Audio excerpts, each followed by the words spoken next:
lumabas sa gitna ng epidemya para tulungan ang sambayanang Pilipino. Pero may mga akro din po na hindi gumagalaw at tagalang walang kwenta. Papangalanan ko yung isa, yung si Solis, si Jimmy Solis alias Papay o Igme. Yan, walang kwentang akro yan. Kasiraan ho sa aming pangalan yan. Hindi ho ano yan. Ginagamit lang ho yan ang kanyang pagiging akro para mamera sa mga politiko. Yan ho ang pangalan yan. Si Jimmy Solis alias Igme. Si Papay, walang kwentang akro yan. Pagkatapos ng COVID, ididimanda ho namin yan. Wala hong kwenta yan. Ginagamit lang niya ang kapatiran para magkapera sa mga politiko. Yan ho ang totoo. Pero the rest ng mga akro, mabuhay po tayo. Tayo lamang ang organisasyon na sa gitna ng epidemyang ito ang lumabas para tumulong sa sambayanang Pilipino. Long live mga kapatid! Boss, eto anong masasabi mo na, kasi ikaw, may nasabi ka sa akin, tulad ng ginagawa niya sa akin, na pinagbabantaan niya ako madalas, no? Ikaw, pinagbantaan ka rin niya, sabi mo, boss, di ba? Ano sa tingin mo yung nakakapagpa-drag sa kanya to do this? Anong motibo? Pwede naman siya makipag-argument, tulad mo, boss. Very nice question. Diba? When it's regarding the camera, yan ang gustong-gusto niya, publicity. Okay. Kahit ano. Yes, kahit sino pa matapakan niya when it's regarding publicity, gagawin niya yan. Siyempre, pagtalikod, ay, eto, maraming views pag ganito eh. Yung nagmumura ako. Okay. Alam mo naman yung mga Pilipino, yung mabigyan ka lang ng saya. Panoorin natin si Dungis, kahit na nakakaasar, nakakawala. Totoo lang, nakakawala siya minsan ng stress. Nabibigyan niya ng ngiti yung mga tao. Ako natatawa ako sa kanya. Saan ka nakakita ng ganyan tao? Di ba? Hindi, tama. Actually, kung nawala yung comics nung sinaunang panahon, ito ang pumalit. Comedy talaga. Comedy talaga. Kaya pagbigyan na natin, pero dadaan natin sa legal process. Sa maayos, di ba? Sige, boss. Tol, tama lang yung mag-asaran tayo eh. Oo, tama. Pero yung yuyurakan mo yung puri ng isang tao, katulad nung madalas niyang gamitin, na sinasabi niya yung isang babae daw, POK. Oo. Mukhang pera ka talaga, hindot kang pokpok ka. Isa ka pang pokpok ka. PUK, napakasama. Babae? Sabihin mo sa camera, buti ka na kung ang nanonood yan, yung mga kamag-anak lang natin. Buong mundo nanonood. Sabihan mo yung babae na... OFW, lahat na. Yes. Boss, legit yan. Tapos sasabihin niya, nag-masteral degree siya. Hindi, ano siya? Doctorate. Humanitarian doctorate, philosophy. That is 2,500. Yung ang pangalan may PhD ba yan? PhD, 2,500, makakakuha niyan, tol. Gusto mo, kuha na kita mamaya pag uwi natin. 2,500? Hindi yan ina-acknowledge ng Shed. ng shed. Hindi Hindi yan ina-acknowledge. Hindi nga. Ang nag-acknowledge lang yun dyan, yung mga abnormal na katulad niya. Kahit kanino abogado ka magtanong, yung PhD nila, sila lang nakakaalam yan eh. May sinasabit pa silang akala mo mga mason, no? May ang galing. Ano kaya yun? Siyempre, yung mga mahihirap, wow! Di ba? Pero tayong may kaalaman. Top-notcher daw siya. Wow! Di ba? Top-notcher, sabi niya. Yung mga, hindi naman ako sa nang bababa ng degrade ng tao. May mga kababayan kasi tayong kulang sa education. Sa edukasyon, kulang sa kaalaman, walang ginawa kung hindi manood na lang ng TV, teleserye, comics. Nagbalik si Norman, bumalik ang comics, bumalik ang katatawanan. Wow! Palakpakan ng mga ogag, di ba? Ay, kanya, taos pala pinag-aralan nito, PhD, PhD. Akala ba yung PhD nila? Yung panghugas yun ng pang-iwang ng... feminine wash yun. Ito mas malala. Hindi, sige. Nakakatawa to, boss. Pero sige. Boss, gumaganti lang. Tina-trash talk ako eh. Hindi, pero hindi ka nang ta-trash talk. Hindi. Like, you are actually acting natural. Okay? Tayo nagkakwentuhan. Nagkakakwentuhan lang tayo. Ngayon, boss, after ng segment niya sa akin, 2 araw akong nawala. So, ang dami niya sinasabi, no? Hanggang sa dumating sa point na kumalat. Kasi na-story nung mga babae na yung mga trabahador ninyo na nakasama nila ako. And then automatically, nag-rage siya, nagalit siya. And then, dun ka niya na pinoint out. Nagulat. Can you tell us bakit kaya ganon? Nag-start siya nung nag-post ako ng larawan. Okay. Nakasama siya at saka yung isang tao. Mm-mm. Ginrab ngayon ni Food Genius. Okay. Kasalanan ni Food Genius no? Oo. Ginrab niya yan, nirepost niya. So, sumabog. Sumabog. Ang unang nag-post niyan, ako. Trending Oo. Trending, ang dami nag-share, ang dami nag-grab. Kaya mo lang sila. Nag-trending. Nakitrending to si Food Genius. Sino ba yung Food Genius na yan? Sabi ko, nadadamay ako sa mga ginagawa mo. Ganun-ganun kami. Sabi niya, boss, matagal ko nang tinitira. Sabi matagal niya, na, boss. nung sa TikTok pa lang. So, sinare ko sa kanya yung conversation namin ng TikTok na ito rin yung isang naging kakampi ko na marami ring, dahil nga, sikat na sikat si ano nun si Kalabasa. Walang ginawa ko, di mamigay ng kalabasang dinenggoy dun sa Tarlac yan. Taon dinenggo yun, hindi binayaran. Tapos siguro kaya din may sama o parang may masamang tinapay between dito kay Igme saka kay Kulaong kasi eto ngang si Kulaong matagal na siguro buwisit dito kay Igme dahil nga nasosoplak siya. Sinosoplak kasi ni Igme ito si Kulaong kaya siguro ganun na mainit ang dugo kay Igme. Lahakot ng kalabasa, hindi pa pala bayad, no? Grabe. Well, anyway, thank you, di ba? Kasi nabusog yung mga nabusog naman. Kaso problema, yung may-ari. Yung nagninegosyo, wala na. Tambak na ng utang. Gumawa ka ng kawang gawa. Yung nagninegosyo, lumubog sa utang. Hindi ka nakakaawa naman yun, boss. No? Sa kamustahin natin siguro, pag one day ma-interview ko rin, boss, mas okay. Puntahan natin yung Tarlac. Parang, kilala mo yun? Parang alam ko yata, parang yung kinuha na niya ng kalabasa, hindi.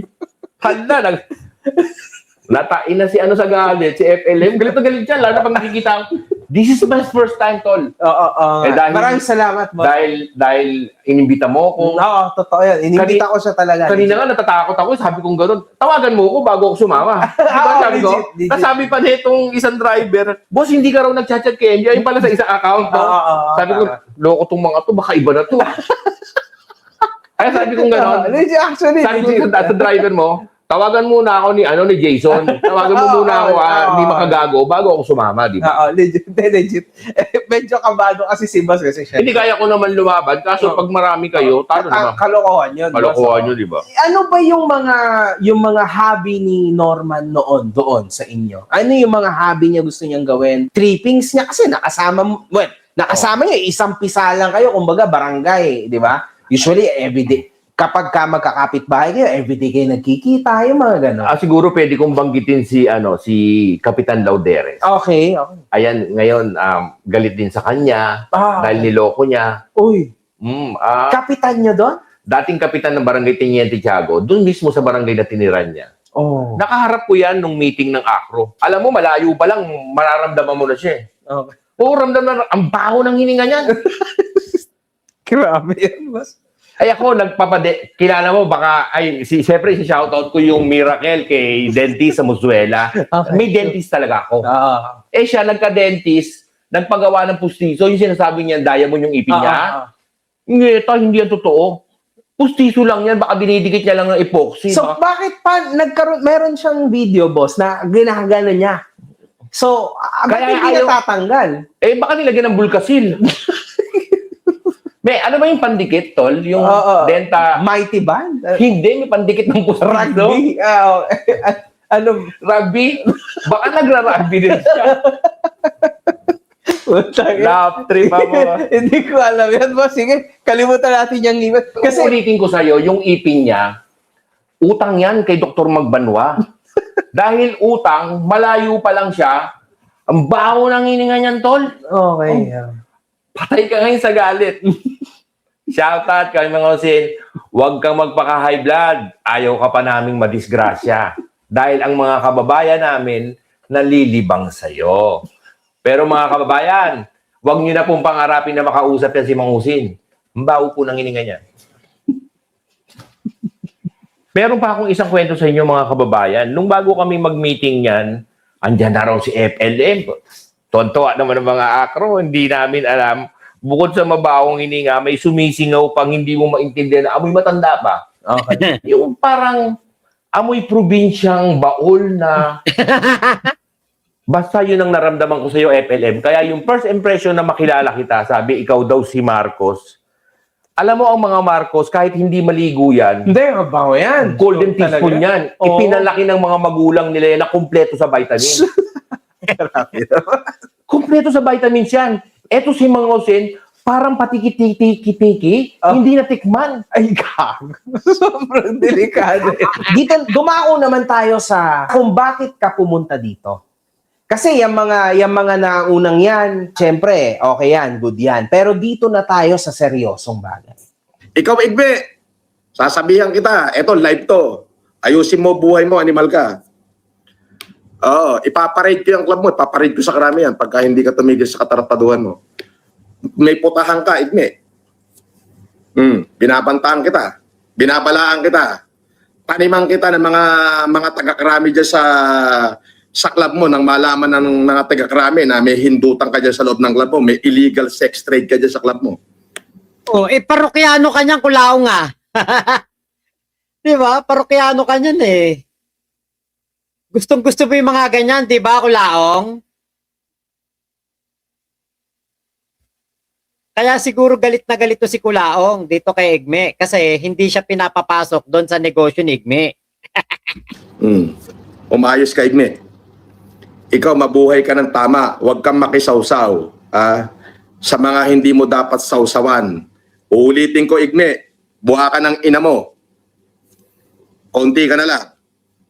Ipaparade ko yung club mo, maniwala ka. May illegal sex trade ka dyan sa club mo, di ba? May VIP ka dyan, dyan nagkakaroon ng malalaswang gawain, di ba? Dyan sa club mo. Ano? Gusto mo taniman kita ng tao dyan? Para mabidyohan yung mga kalaswaan sa club mo? Boss, anong masasabi mo ngayon na napakatindi ng mga aligasyon na ibinato sa'yo nitong si Norman Gusgusin? Like, sobrang tindi to the point na meron daw nagaganap na kailigalan sa iyong bar. Pwede mo bang ikwento from the start kung paano din nag-start yung bar mo? Ganito? Yes. Kaya ako pupunta dito at pumayag sa'yo sa tawag mo sa akin na ma-interview mo ako. Dahil doon na rin, maraming tumawag sa akin na mga tropa at saka mga matataas na tao na it's libel. Napakalinaw na libel. Sobrang linaw, boss. Sobrang linaw. Grabe Kaya, yun. hindi naman ako mag-iisip pa. Maybe tomorrow, pagkatapos ng ating interview at ating magandang pag-uusap, magsasampa ako ng kaso. Okay. Can you explain us, boss, kung saan nagsimula yung bar mo, paano nagsimula ang bar mo, and paano niya ito nasasabi? Nagsimula yan 2017, panahong nagja-Japan pa ako noon. Okay. Nagigemba ako. Nag-work ka sa Japan? Nag-work ako sa Japan, tumatakas, alam mo na. Yung mga kapatid ko, at saka yung bayaw kong isa na mahilig din magbar pag nasa Pilipinas, binigyan ako ng konting puhunan para maitayo yan. Oy. Nagsimula ako sa kalahating milyon na ibinigay sa akin kasama ng mga naipon ko sa Japan. 2017, paunti-unti. ABCD yan eh. Nagsimula ako sa A. Nakuha ko yung B, nakuha ko yung C, nakuha ko na yung buong building. That is ABCD na. Wow. Paunti-unti. Nag-start ako sa 10,000 lang ang permit lang dati. Yan, katulad nga yan. Pinakita ko sa yung permit ko. Ito. Yes. Yung sinasabi niya illegal. Illegal, boss, ha? Sabi niya, very clear. Tatagal ba ako ng 8 taon kung meron akong illegal? Yes. At saka yung sinasabi niyang VIP, nung pumunta siya sa bar, na sinasabi niyang inaalok ko siya, wala pa akong VIP nun. Di ba may putahan ka dyan, yung brothers? Di ba? May hindutan dyan eh. Nung nagdalaw nga ako dyan dati, inaalok mo ako ng babae. Dyan ako nakamotirahin, hindi lang ako pumayag eh. Di ba? Hindi lang ako pumayag kasi hindi naman ako napatol sa mga babaeng galis-galis din na katulad mo, di ba? Natatayo lang. Kulaong! Kulaong, wag kami. Yun nga lang isang model, parang model na kakilala ni Inay Mary Ann, natipuan ni Kulaong. Natipuan lang ni Kulaong. Pinakuha. 20 kyaw 20 kyaw ang binayad. Doon sa sa Cagayan. Yung mismong mga tao ng hotel at yung mismong mga taga doon sa may hotel, nakikita si Kulaong. Pagkatapos mag-live, may dumarating na mga kapag may nag-chat na sa kanya, na on the way na o kaya papunta na dyan, maya-maya mag-e-end live na. Pagkatapos mag-end live, meron nang darating na mga chika babes. Tapos yun na. Anong nagmamalinis ka, Kulaong? Lang ng VIP ko. Ipapadala ko sa iyo ang picture ng loob ng VIP ko kung gaano kaselan. 2 ang CCTV, kaya yung sinasabi niyang kalaswaan na gagawin daw at inaalok ko siya. Nung makita kita, ayaw kitang kahusap dahil ang baho ng hininga niya, boss. Tapos aalokin pa kita? Paano kitang aalokin? Hindi ka nga nagbayad. Okay, saan, boss? Saan siya? Sa bill nila. Okay. Sa bill, hindi siya nagbayad. Parang ang nag-abot sa akin ng pera si Casper. 500. Kapalit nung, hindi ko naman inuutang sa San Miguel Beer yung alak ko, boss. Oo, Hindi ko naman inuutang sa palengke yung pulutan ko, boss. Tapos hindi mo ko babayaran. Gaano karami ininom nila, boss? Hindi ko naman sabi, matagal na pa. 2017, anong taon yun? 2018, mga ganon. Grabe. Basta marami. Marami silang tropa Kasama si Inko, kasama si Casper.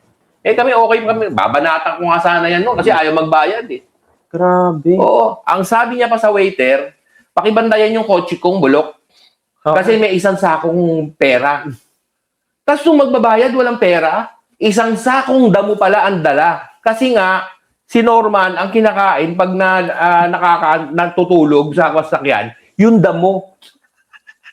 Ayan pala ang tunay na kinakain niya. Kaya pala may isang sakong damo, sasabi niya pera.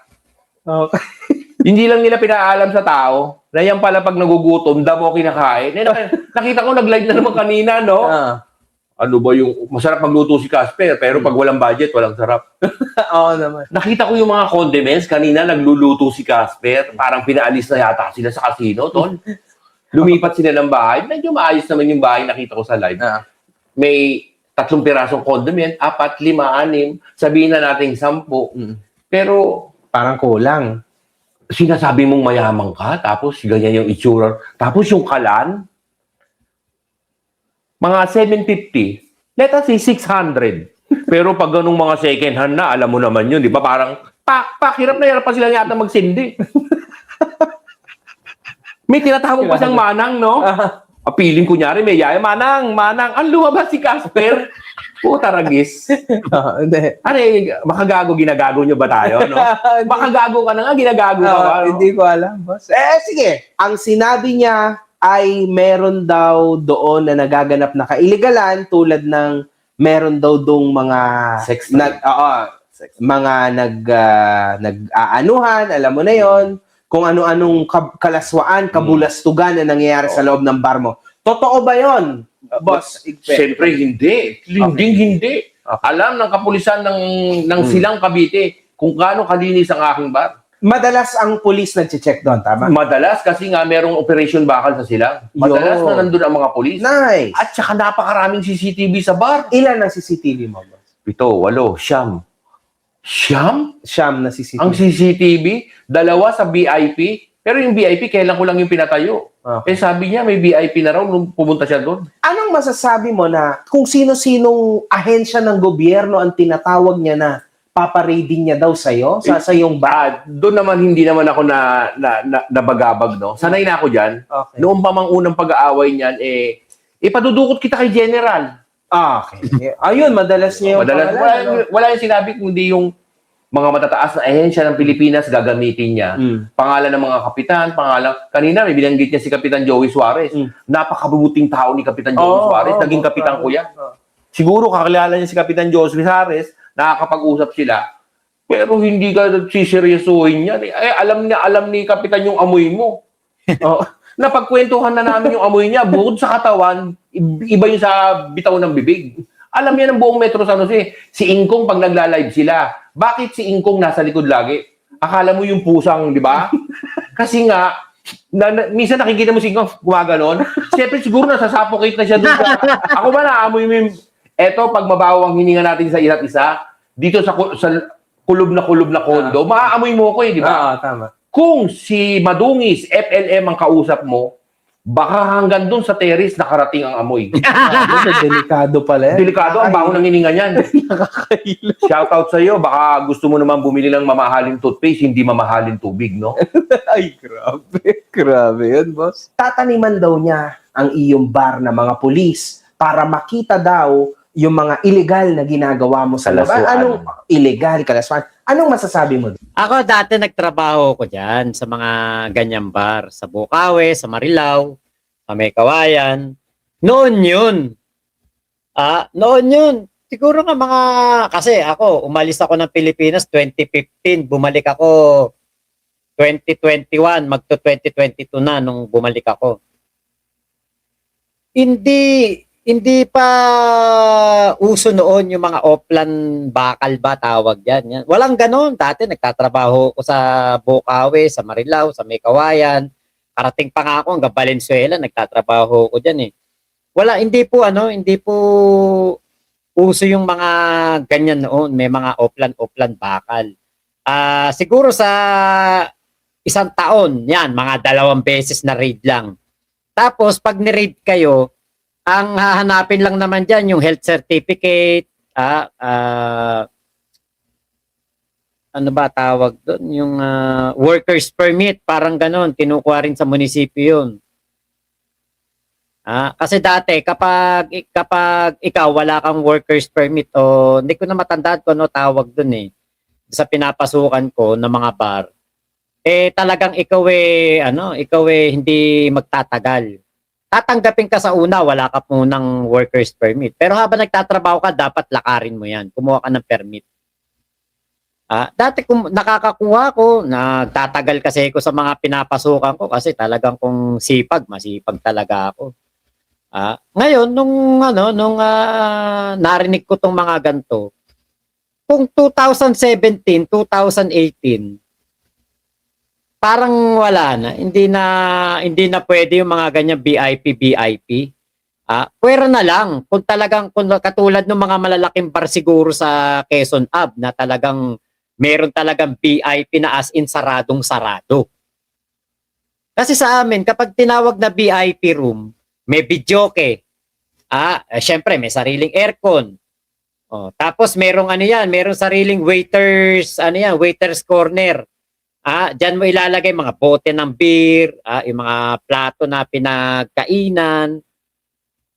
Diyan yung basurahan mo, nandiyan. Merong takip yung basurahan mo para hindi umamoy. Nandiyan din yung merong kaming initan ng tubig para kapag mainit na kapag kunwari gusto nila ng hot towel, mo lang sa hot towel sa towel yung tubig na mainit. Hot towel na yun. Bibigay mo na dun sa customer yun. Ayun, mga ganyan. Saka meron doon sa sa ewan ko kung bukas pa yun, sa may SM Marilao. Baka alam niyo yun. Siguro sa mga taga Bulacan, alam niyo yun, Jaar, Petals, Mindanao. Yan ang mga pangalan dyan eh. Yan yung mga sikat dati eh. Talagang yan, meron talaga yung mga lugar na yan. Pero dito kay Igme, kung sabi nga niya, nagsimula siya sa A, B, C, D. Nako, parang mahirap paniwalaan yung sinasabi ni Kulaong na merong ganun. Saka pinapakita naman yung loob eh. Paano magkakaroon ng ganun? Kung ganun kaliit ang pwesto, magkakaroon ng ganung binibintang ni Kulaong, di ba? Alam mo yan si FLM, mahilig yung magsalita ng ganyan. Mm-hmm. Gagamitin niya talaga kung sino-sinong pangalan, kung sino-sinong itatanim. Lahat ng mga nasa isip niyang kanyang ginagawa, eksperyensado yan. Ibig sabihin, yung pagtatanim, talagang trabaho na nila yan. Uy, grabe. Oo. I mean, Ayoko na lang masyadong lumalim yung usapin natin. No? Kayo na lang mga kababayan, ang umunawa o umintindi dun sa sinasabi ko. Tama. Kung ano yung naririnig nyo sa kanyang bibig, yan talaga ang gawain yan. para magkapera. Oh. Teka, Bukod sa lupain, ano bang ibig niya kayang sabihin sa tataniman daw niya ng pulis, yung iyong bar, parang bubulilyasuhin ka niya, gano'n. gagawa Yung yung may pupunta doon, kunwari mga customer, mga nakasibilyan. O tapos mamaya kapag meron ng kumpirmadong illegal na nangyayari, guguluhin. Or pwede rin naman na merong mga, alam nyo naman dyan, merong mga, tawag dito, yung mga iskalawag ba yun? Ewan ko, natawag dun yung mga gumagawa ng ganyan mga, talagang sila, mga talaga sila, yung iba PNP, yung iba mga law enforcement. Ang ginagawa naman nila, pupunta diyan, yung parang bubusitin, guguluhin ang operation mo. Tapos pag nagbayad ka, aalis na sila. Ganun. So maraming salamat po Ingat po kayo. Nasaan mang panig kayo ng mundo. Momo, chup chup, love you. God bless us all. Pilipinas. God first.